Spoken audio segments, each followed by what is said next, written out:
Comme vous le constatez, aujourd'hui, 17 octobre 2023, ont pris fin les activités du 14e congrès convoqué conformément au statut et règlement intérieur de l'USN. Alors, il s'est trouvé que bien avant la fin des activités de ce congrès, nous nous sommes vus assignés en justice par un comité ad hoc qui s'était mis en place hors conformité au texte au niveau de Tawa pour convoquer une chose qu'ils ont appelée congrès, qui ne sera jamais en réalité congrès. Alors nous avons répondu à l'appel de la justice pour venir observer les plaidoiries et constater de fait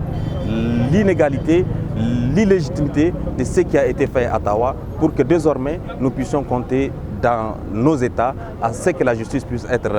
en tout cas une justice au service du peuple et qu'il y ait des réponses adéquates qui vont permettre aux scolaires nigériens de pouvoir continuer leur exercice conformément au statut et règlement intérieur de l'USN.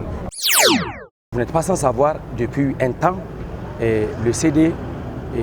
dirigé par Mokhtar était un CD en dépassement de mandat de 8 mois. Alors face au refus et à la mauvaise foi de ce CD-là, à convoquer le congrès, nous avons senti la nécessité de toucher les sections. Et l'article 23 du règlement intérieur de l'USN a été clair. Nous demeurons optimistes par rapport à la justice parce que nous avons foi à la sagesse du juge, nous avons foi à la sagesse des règlements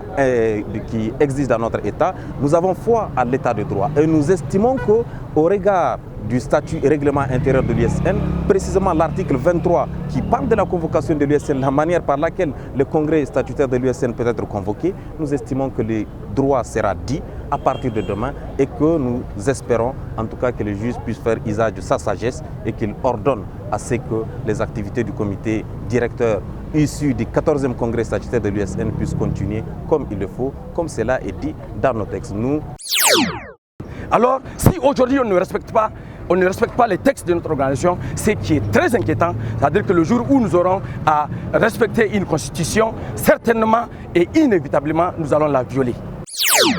Nous appelons l'ensemble des étudiants, l'ensemble des scolaires à comprendre que véritablement, voilà les statuts et règlements intérieurs et c'est maintenant que nous devrons donner le meilleur des exemples, celui de dire que nous respectons les textes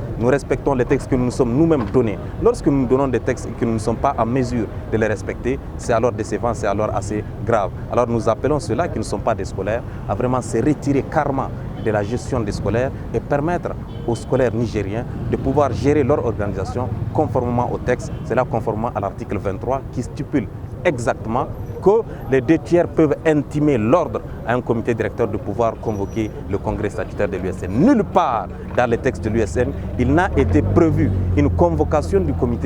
congrès statutaire de l'USN sans pour autant passer par le comité directeur. Donc un comité ad hoc ou bien un soi-disant comité ne peut pas convoquer un congrès.